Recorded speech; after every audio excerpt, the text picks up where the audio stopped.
Imagine being completely invisible. Not just hard to see, completely invisible.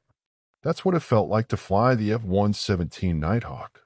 For years, this aircraft had slipped through the most heavily defended airspace in the world without a scratch.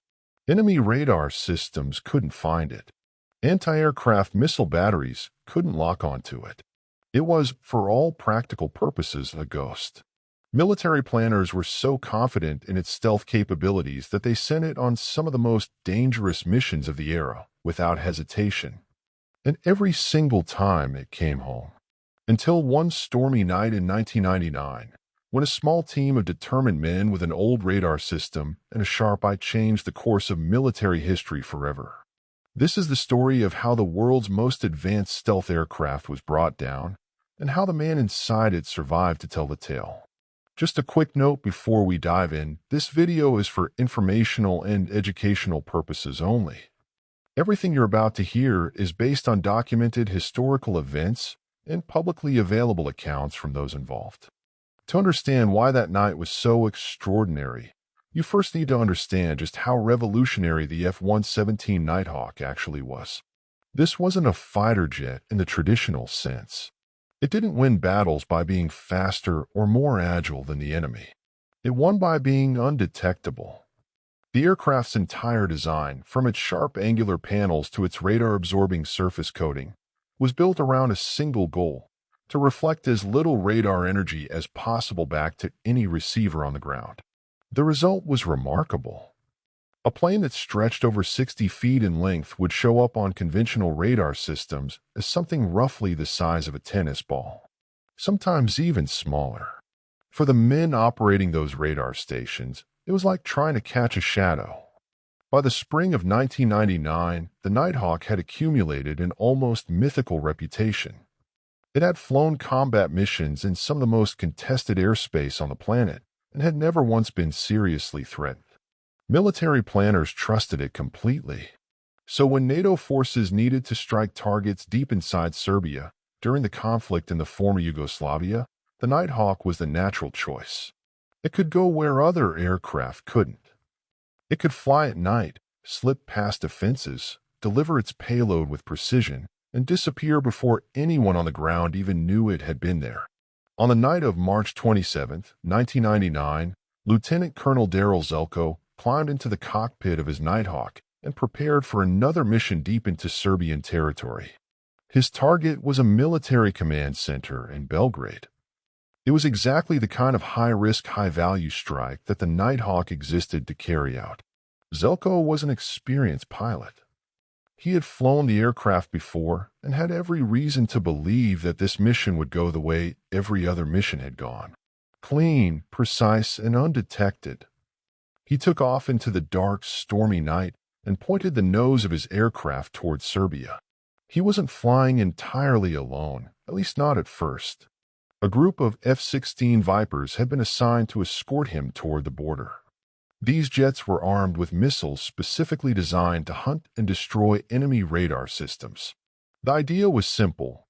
If any Serbian radar station dared to switch on and try to find Zelko, the Vipers would find it first and take it out.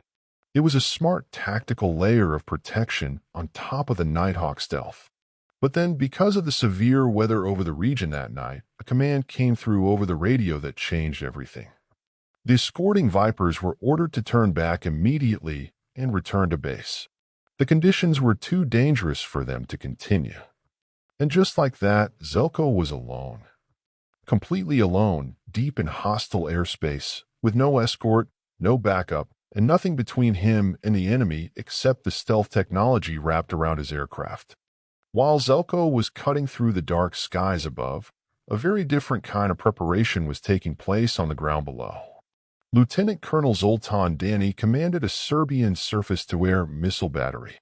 His job was to protect Serbian airspace, and he was very good at it.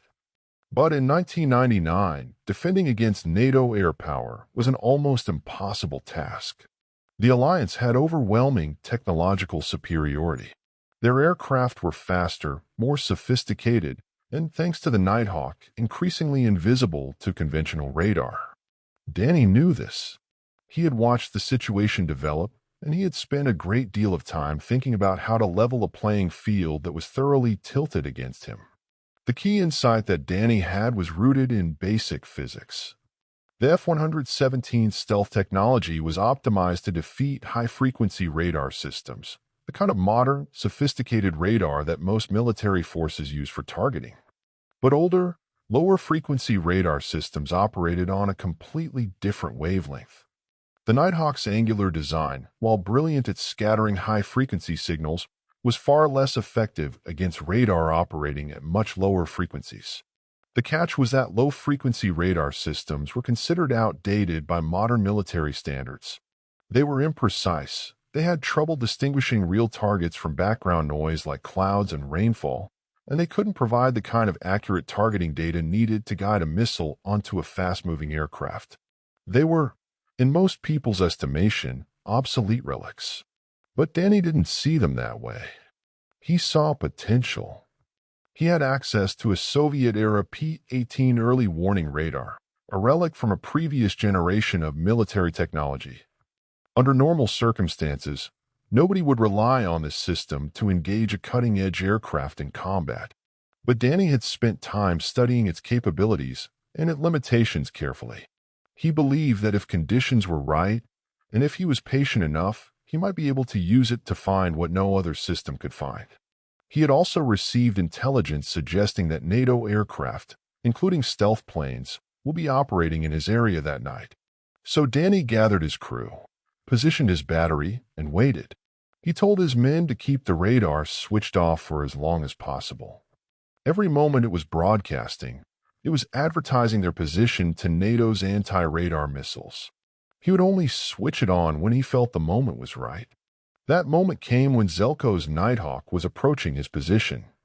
Danny gave the order, and the old P-18 radar crackled to life. The screen immediately filled with clutter, clouds, rain, and interference from the stormy weather, all generating false signals that crowded the display. Any other operator might have given up at that point. But Danny stared at the screen and searched carefully through the noise. And then, buried within all of that clutter, he saw it. A single small, moving steadily through the chaos. Moving in a direction and at a speed that didn't match weather. Moving like an aircraft. Moving right toward them. He was certain. That was the Nighthawk. Knowing you found your target and actually being able to shoot it down are two very different things. Danny's P-18 radar could detect the aircraft's general presence, but it couldn't provide the precision tracking data needed to guide a missile to impact. For that, he needed his SAM targeting radar, a far more precise system, but also one that operated at the higher frequencies the Nighthawk was specifically designed to defeat. Danny's crew switched on the targeting radar and began scanning urgently, but the screen stayed empty. The Nighthawk was doing exactly what it was designed to do. It was invisible. Seconds ticked by. Nothing. The tension in that command post must have been extraordinary. They could almost sense the aircraft passing overhead, but their most precise instruments refused to confirm what their older system had shown them. And then Zelko made a move that, in hindsight, would prove to be the turning point of the entire encounter. As he approached his target, he opened his bomb bay doors to prepare for the weapons release. This was a routine step, a necessary part of completing the mission. But it had a consequence that the aircraft's designers had accounted for, but that pilots couldn't always avoid. Opening the bomb bay created a brief but meaningful increase in the aircraft's radar signature. The smooth, carefully engineered surfaces that deflected radar signals away were momentarily interrupted by a large rectangular opening in the belly of the plane. For just a few seconds, the Nighthawk became fractionally more visible to radar than it normally would be. And those few seconds were all that Danny's targeting radar needed. The system locked on. 2 missiles were fired in rapid succession, streaking up through the clouds into the dark sky above. Zelko, meanwhile, completed his weapons drop, his bombs found their target, the mission objective was achieved, and he climbed away from the area, ascending to altitude, almost certainly believing that the mission had once again gone perfectly. But then his cockpit erupted with alarms. A lock warning. He looked out his canopy, and saw the missiles punching through the cloud layer below him, rising fast. They were coming directly for him. He reacted immediately and threw the aircraft into evasive maneuvers, pulling hard to try to break the lock and outmaneuver the incoming threat. But the Nighthawk wasn't built for this kind of combat.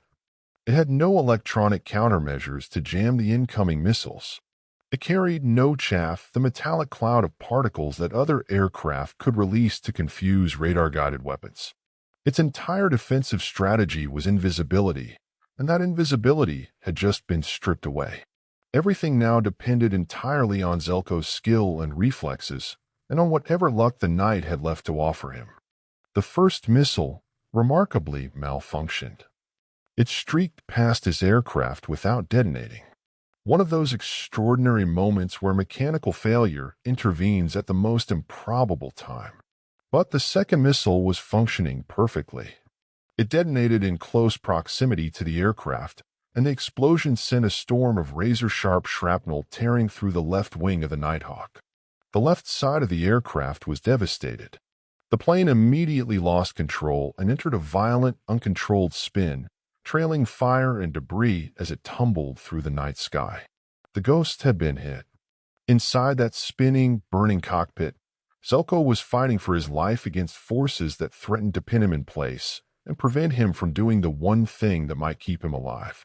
The spinning aircraft was generating crushing G-forces, the kind that press your body weight many times over into your seat and drain the blood from your brain. He was experiencing forces of around 7 times the normal pull of gravity, with what felt like 100 pounds of weight pulling on each of his arms. To reach the ejection handles and pull them, he had to fight through all of that. Fueled by pure adrenaline, he reached for the handles and pulled with everything he had. The canopy blasted away, and his seat rocketed out of the doomed aircraft into the cold night air. For a brief, terrifying stretch of time, a second and a half that must have felt like an eternity, he was in freefall, convinced that his ejection seat had somehow failed and that he was still inside the spiraling wreck. Then the parachute deployed with a sharp jolt, and the spinning, flaming Nighthawk fell away below him into the darkness. One moment of pure, violent chaos was replaced almost instantly by silence. He was alive, floating down through the night sky over hostile territory. His first thought, by his own account, was that his mother was not going to be pleased about this turn of events. His second thought was considerably more pressing. He was deep behind enemy lines, he had no idea exactly where he was going to land, and the entire Serbian military was about to start looking for him. He looked up at his parachute and discovered, to his considerable dismay, that it was bright orange, the color of maximum visibility. He might as well have been descending under a spotlight. He hit the ground, scrambled out of the parachute, grabbed his survival radio, and transmitted a mayday call, giving his position. The signal was received. A rescue operation was being coordinated. But between that radio call and an actual rescue helicopter arriving, there was a stretch of time during which Zelko was alone in a ditch, covered in mud, listening to the sounds of Serbian soldiers, policemen, and civilians spreading across the fields around him with flashlights and vehicles, all searching for the downed American pilot. The tension of that waiting period is hard to fully imagine. At one point, a dog approached the ditch where he was hiding, close enough that Zelko drew his knife and had to make a silent, agonized decision about what to do. He chose not to harm the animal, reasoning that killing it would draw the owner immediately to his position. The dog sniffed around for a few agonizing moments and then moved away. Shortly after, his radio crackled with the voice of a rescue team confirming they were in the area and asking whether it was safe to come in. Zelko scanned the surroundings, saw flashlights in the distance, and made a decision. He told him to go for it. His infrared location strobe failed at the critical moment.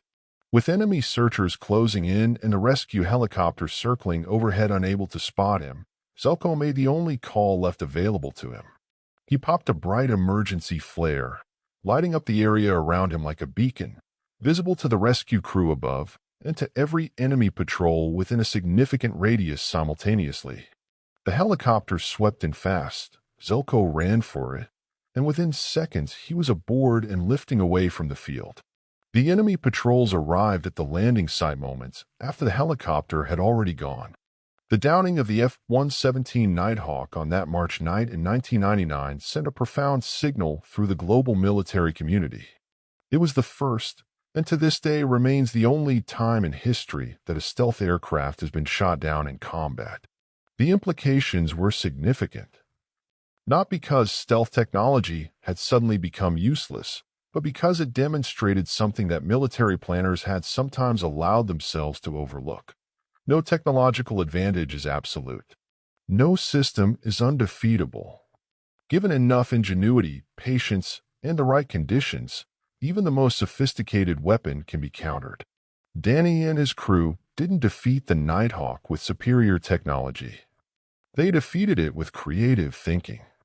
They used an old, overlooked system in a way that its designers hadn't fully anticipated as a threat.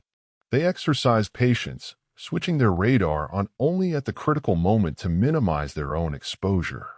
And they got a crucial assist from the natural vulnerability that appeared the moment Zelko opened his bomb bay. It was a combination of preparation, intelligence, timing, and opportunity, and Danny seized all of it simultaneously. The wreckage of the Nighthawk was recovered by Serbian forces in the days that followed. Because the U.S. military made the decision not to destroy the downed aircraft, the Serbians were able to salvage a significant amount of material. Pieces of that Nighthawk are still on display today at the Museum of Aviation in Belgrade, a permanent and somewhat surreal reminder of that night. Some military analysts have suggested over the years that foreign powers with significant intelligence interests, particularly those who were eager to understand how American stealth technology worked, may have had the opportunity to study the recovered wreckage. Whether that had any long-term technological consequences remains a matter of informed speculation rather than confirmed fact. As for the two men at the center of the story, Zelko always spoke about the man who shot him down without bitterness or hostility. He acknowledged the skill involved and expressed a genuine desire to meet Danny and shake his hand. That meeting finally happened in 2011, 12 years after the night in question. By all accounts, it was a remarkably warm encounter between two professional soldiers who had each done their jobs under extraordinary circumstances and had walked away with a deep mutual respect. Danny, for his part, described the moment of impact as feeling like scoring the winning goal in a football match. Zelko understood that completely. What this story ultimately comes down to is something much bigger than one aircraft or one mission. It's about the relationship between technology and human ingenuity. For years, the F-117 Nighthawk represented the absolute cutting edge of military capability, a machine so advanced that it seemed to operate in a category of its own. And yet, a relatively small team of men with an aging radar system, a deep understanding of physics, and the patience to wait for exactly the right moment found a way through. They didn't need to match the Nighthawk technology for technology. They needed to think differently. And in doing so, they changed the way the entire world thinks about stealth aviation. The lesson isn't that advanced technology can't be trusted. It's that anyone who believes a technological edge makes them invincible has already started losing. Daryl Zelko survived that night by a combination of skill, composure, and remarkable fortune. Zoltan Danny succeeded by doing what great problem solvers always do. He looked at a challenge everyone else had dismissed as impossible, found the angle that nobody else was looking at, and he took his shot. If you found this story as fascinating as I did, give this video a like. And if you want more stories like this one, moments where history turned on a single decision, a single night, a single shot, make sure you're subscribed. Drop a comment below and let me know. Do you think stealth technology can ever truly be made undefeatable? I genuinely love to hear what you think.